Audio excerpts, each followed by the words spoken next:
안녕하십니까, 최진호입니다. 최진호의 신앙탐구 55번째 시간으로 마태복음 시리즈의 30번째 시간입니다. 오늘은 마태복음 23장의 내용에 대해서 종교 지도자들을 경고하심이라는 제목으로 말씀 나누겠습니다. 앞에 마태복음 22장에서 종교 지도자들의 위선과 불신앙이 어느 정도였는지 드러났습니다.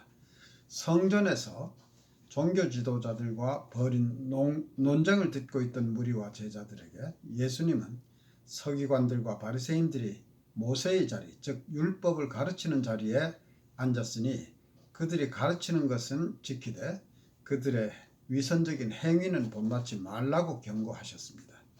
그들은 백성들에게는 무거운 짐을 지우고 정작 자기들은 의롭게 살지 않았습니다. 그들의 모든 행위는 사람들에게 보이기 위한 것이었습니다. 5절에서는 예수님은 그들이 저희 행위를 사람에게 보이고자 하여 그 차는 경문을 넓게 하며 옷수를 크게 한다고 말씀하시는데, 차는 경문이란 무엇인지 이 말씀을 처음 읽었을 때 저는 뜻이 얼른 들어오지 않았습니다.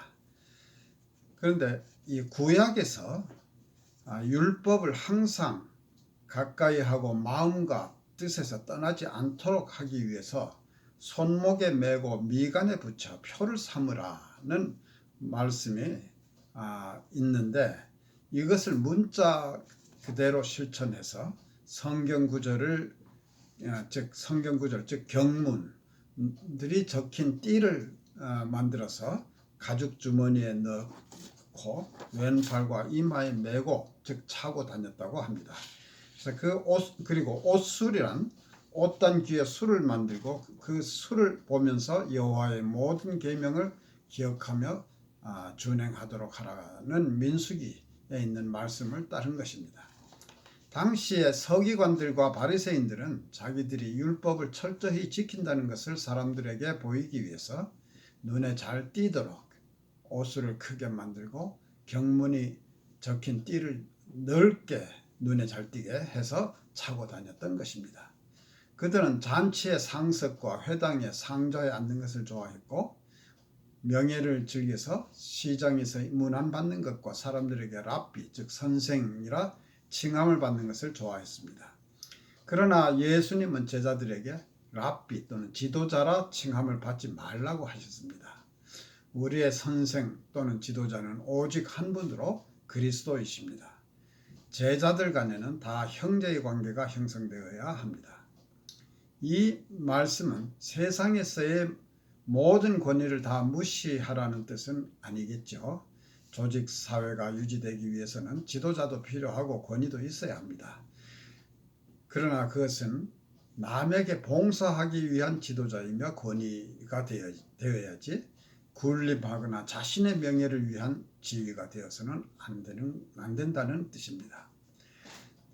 다음에 너희 중에 큰 자는 너희를 섬기는 자가 되어야 하리라. 누구든지 자기를 높이는 자는 낮아지고 누구든지 자기를 낮추는 자는 높아지리라는 말씀, 즉 11절과 12절의 이 말씀이 바로 이러한 뜻을 분명히 하고 있습니다. 그리고 땅에 있는 자를 아비라 하지 말라고 하셨는데요, 이 말씀은 같은 맥락의 말씀이 앞에서도 몇 번 반복되었지만 우리 육신의 부모를 공경하지 말라는 말은 아닙니다. 육신의 부모보다 영적인 아버지인 하나님을 의지하라는 말씀으로 우리는 해석을 해야 되겠습니다. 이어서 예수님은 13절에서부터 32절에서 지도자들을 향한 경고를 하십니다. 서기관들과 바리새인들을 향해서 화 있을진저라는 표현을 사용하여 7가지 책망을 하십니다. 여기에서 마태복음에서는 14절이 없는데, 만일 14절이 원본에는 있었는데 빠진 것이라면 이것까지 합해서 총 8가지가 됩니다. 이 저주들은 산상수훈에서 8가지 복과 대조적으로 거짓된 종교가 하나님 앞에서 얼마나 가중스러운 일인가를 말하고 있습니다. 처음 두 가지는 지도자들이 다른 사람들에게 미치는 나쁜 영향에 대해서, 그리고 나머지 다섯 가지는 그들 자신의 잘못된 행실에 대해서 지적하십니다. 거의 모든 지적이 그들의 위선적인 태도에 관한 것입니다. 그만큼 우리 주님이 가장 싫어하시는 것이 위선이라는 것을 분명히 알 수 있습니다. 외식하는 서기관들과 바리새인들은 자기들이 천국에 들어가지 않을 뿐만 아니라 다른 사람들까지도 들어가지 못하게 방해한다고 예수님은 지적하십니다. 많은 유대인들이 그들의 지도자들을 바라보고 있는데 그 지도자들이 예수님께 적대적인 관계를 보임으로써 사람들에게 걸림돌이 되었던 것입니다. 지도자들의 잘못된 가르침은 옛날이나 지금이나 많은 사람들의 믿음에 큰 방해가 되는 것을 알 수 있습니다. 오늘날에도 믿는 사람들, 특히 지도자들의 그릇된 언행을 보고 예수 믿기가 싫다는 사람이 많은 것도 사실입니다. 어떤 사본에는 14절에 다음과 같은 말이 있다고 합니다. 즉, 화 있을진저 외식하는 서기관들과 바리새인들이여, 너희는 과부들의 가산을 몽땅 삼켜버리는가 하면 남에게 보이려고 기도를 길게 늘어놓는도다. 이 때문에 너희는 더 엄한 벌을 받으리라. 이렇게 되어 있는데, 이것이 원문에는 있었던 것인데 성경을 번역하거나 필사하는 과정에서 실수로 빠졌을 가능성을 배제할 수는 없을 것 같습니다. 이들 종교 지도자들은 또한 유대주의 교인 하나를 더 얻기 위해서 바다와 육지를 두루 다닐 만큼 열심이었던 것 같습니다. 그러나 그들은 개종자에게 랍비적 전통을 강요함으로써 진리를 볼 수 없게 만들었습니다. 그러한 개종자들은 원래 바리새인들보다 더 바리새적이 되어서 지옥 자식이 되는 것입니다. 지옥 자식이란 영원한 형벌을 받아 마땅한 자를 말하는 것입니다. 16절에서부터 22절의 말씀은 지도자들의 교활함을 지적하는 말씀입니다. 이 당시의 사람들은 여러 가지 맹세를 많이 했던 것 같습니다.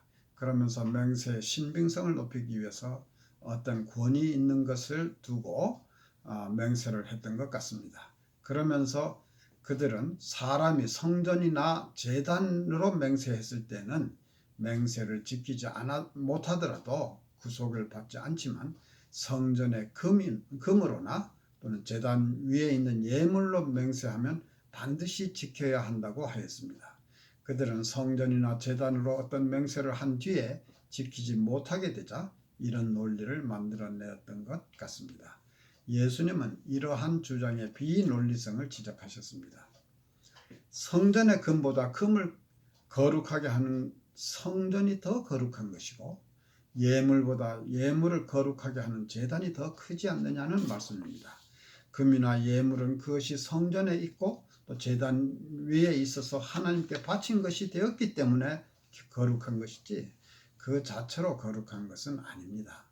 따라서 제단으로 맹세하는 것은 제단은 물론이고 제단 위에 있는 모든 것을 포함하는 것으로 맹세하는 것이 되고, 성전으로 맹세하는 것은 성전과 그 안에 계신 이로 맹세하는 것이 되지 않겠습니까? 예수님은 산상수훈에서 도무지 맹세하지 말라고 말씀하신 바 있습니다. 마태복음 5장 34절에서부터 37절까지에서는 나는 너희에게 이르노니 도무지 맹세하지 말지니 하늘로도 말라 이는 하나님의 보좌이며 땅으로도 말라 이는 하나님의 발등상이며 예루살렘으로도 말라 이는 큰 임금의 성이며 내 머리로도 말라 이는 내가 한 터럭도 희고 검게 할 수 없음이라. 오직 너희 말은 옳다 아니라 하라. 이에서 지나는 것은 악으로 쫓아나느라고 하셨습니다. 단지 옳은 것은 옳다 하고 아닌 것은 아니라 하면 된다는 얘기입니다. 쓸데없이 맹세를 많이 하는 것은 다 악한 생각에서 나는 것이라고 하셨습니다. 서기관들과 바리새인들은 율법을 철저히 지킨다는 명분으로 지나치게 세밀한 데까지 11조를 적용했다고 합니다. 심지어 나무에서 집에 있는 나무에서 나오는 소량의 향료와 즉 박하와 회향 근처에까지 11조를 드렸다고 합니다. 그런 아주 적은 양에 대해서 그걸 다 돈으로 따져가지고 그 11조를 드린다는 게 얼마나 복잡한 계산을 했을지 모르겠습니다. 그러나 그러면서도 정작 율법이 요구하는 더 중요한 즉 의와 인과 신은 보여주지 못했습니다. 예수님은 이들의 위선을 지적하시면서 하루살이는 걸러내고 약대는 삼키는도다 라고 책망하셨습니다. 그들은 별로 중요하지 않은 일을 중요시하고 정작 중요한 일은 가볍게 생각했던 것입니다. 예수님은 11조 행위가 중요하지 않다고 하시는 것은 물론 아니고 율법의 정신으로 볼 때 더 중요한 일을 소홀히 해서는 안 된다는 점을 지적하신 것입니다. 이것을 분별하지 못하는 지도자는 소경된 인도자인 것입니다. 예수님은 지도자들의 위선을 강하게 지적하셨습니다. 음식을 담아 먹는 잔과 대접이 깨끗해야 한다면 겉만이 아니라 안도 깨끗해야 하는 것입니다. 그런데 그들은 겉은 청결하며 거룩하게 보이려고 무척 애를 썼으나 그들의 마음속은 탐욕과 방탕으로 가득 차 있음을 지적하신 것입니다. 그들의 청결은 오직 사람들에게 보이기 위한 것이었습니다. 그러면서 그들의 실제 삶은 강포와 무절제를 벗어나지 못했던 것입니다. 그들이 참된 지도자가 되려면 먼저 즉 마음속을 깨끗이 해야 하는 것입니다. 그러면 겉은 그다지 신경 쓰지 않더라도 깨끗해질 것입니다. 예수님은 산상수훈에서 마음이 청결한 자는 복이 있나니 저희가 하나님을 볼 것이며 라고 하셨습니다. 이 경우에 청결의 반대말은 불결이 아니고 위선인 것입니다. 예수님은 지도자들의 외적 청결에 관한 비판을 계속하셨습니다.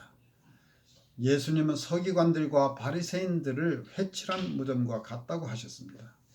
겉으로는 칠을 했으므로 아름답게 보이겠지만 그 안에는 죽은 사람의 뼈와 모든 더러운 것이 가득한 것입니다. 이와 같이 그들 지도자들은 종교적 외형으로 겉으로는 거룩해 보였지만 속으로는 외식, 즉 위선과 불법이 가득 차 있었던 것입니다. 예수님은 지도자들의 위선을 다시 한번 강조하셨습니다. 과거의 유대인들은 하나님의 말씀을 바르게 전하는 참 선지자들을 핍박하고 죽이는 일이 많았습니다. 그런데 이 예수님이 사역하시던 이 당시의 지도자들은 과거에 있었던 그 선지자들의 무덤을 쌓고 의인들의 비석을 장식하는 데 많은 시간을 소비하곤 하였습니다. 그러면서 그들은 만일 자기들이 조상들 때에 살았더라면은 의로운 선지자들의 피를 흘리는데 결코 참여하지 않았으리라고 말하곤 했습니다. 즉 자기들은 아주 선한 척 했던 것입니다. 그러나 예수님은 이미 이들이 즉 예수님을 죽일 음모를 꾸미고 있다는 사실을 알고 계신 터였습니다. 따라서 그들의 행위를 통해서 자기들이 선지자를 죽인 조상들과 똑같다는 사실을 곧 입증하게 될 것입니다. 오히려 선지자들을 죽인 조상들의 죄에 더 위대하신 선지자이신 예수님을 죽이는 자기들의 죄를 더해서 죄의 양을 채우게 될 것이라고 예언하셨습니다. 이들 종교 지도자들이 얼마나 끔찍한 죄, 즉 예수님을 죽이는 죄를 꾸미고 있는지를 알고 계시는 예수님은 가혹한 언어로 그들을 정죄하셨습니다. 그들을 뱀들 그리고 독사의 새끼들이라고 부르시면서 그들은 지옥의 판결을 피할 수 없을 것이라고 예고하셨습니다. 그리고 주님은 선지자들과 지혜 있는 자들과 서기관들을 보내겠다고 하셨으나 지도자들은 그 중에서 더러는 죽이고 십자가에 못 박고 그 중에 더러는 회당에서 채찍질하고 이 동네에서 저 동네로 구박할 것임을 예언하는 것입니다. 예수님은 35절에서 그러므로 의인 아벨의 피로부터 성전과 제단 사이에서 너희가 죽인 바라기아의 아들 사가리아의 피까지 땅 위에서 흘린 의로운 피가 다 너희에게 돌아가리라고 하셨습니다. 아벨은 창세기 4장 8절에 나오는데요. 아벨은 성경에 기록된 첫 번째 순교자이고 역대하 24장에 기록된 사가랴는 마지막 순교자였습니다. 히브리어 성경에서는 성경의 배열 순서가 지금 우리의 성경과는 달라서 역대하서가 마지막 책이라고 합니다. 아벨로부터 사가랴에 이르기까지, 즉 구약의 모든 순교자들의 의로운 피를 흘린 죄가 모두 그들에게 돌아갈 것이라고 하십니다. 그리고 역대하 24장 20절에는 사가랴가 제사장 여호야다의 아들이라고 기록되어 있는데 마태복음에서는 바라기아의 아들이라고 되어 있습니다. 유대인 랍비들은 여호야다를 복받은 자라고 불렀다고 하는데, 즉 복받은 자라는 뜻의 히브리어는 바라키아라고 했다고 합니다. 그래서 이 발음이 좀 비슷해가지고 마태복음에서는 바라키아라고 음역이 돼서 이것이 바라기아가 되고, 그래서 여기서도 바라기아의 아들이라고 기록된 것이라고 합니다. 하나님의 심판은 소경된 인도자들을 쫓은 그 세대의 유대인들에게도 임할 것입니다. 예수님은 마태복음 7장 15절에서도 거짓 선지자를 경계하라고 경고하신 바 있습니다. 우리가 만일 참 선지자와 거짓 선지자를 분별하지 못해서 거짓 선지자를 따른다면 거짓 선지자는 물론 심판받겠지만 그 거짓 선지자를 따른 사람도 심판을 면치 못하게 될 것입니다. 수도 예루살렘은 온 백성을 대표합니다. 그들은 거짓된 지도자를 쫓아 참 선지자들을 죽이고 그들에게서 파송된 자들을 돌로 쳤습니다. 위험이 닥칠 때 암탉이 그 새끼를 날개 아래로 모으는 것 같이 주님은 백성들을 한데 모으기를 원하셨으나 백성들은 주님께 돌아오기를 원치 않고 거부하였습니다. 그들은 자신의 선택에 대한 책임이 있고 결국은 심판을 받아 그들의 집이 황폐하여 버린 바 될 것이라고 예수님은 말씀하시고 계십니다. 그러나 예수님은 예루살렘과 그 백성을 영원히 버리신 것은 아닙니다. 언젠가는 그들이 회개할 것이고 장차 예수님이 다시 오실 때 그들은 찬송하리로다 주의 이름으로 오시는 이여 하며 영접할 것입니다. 감사합니다.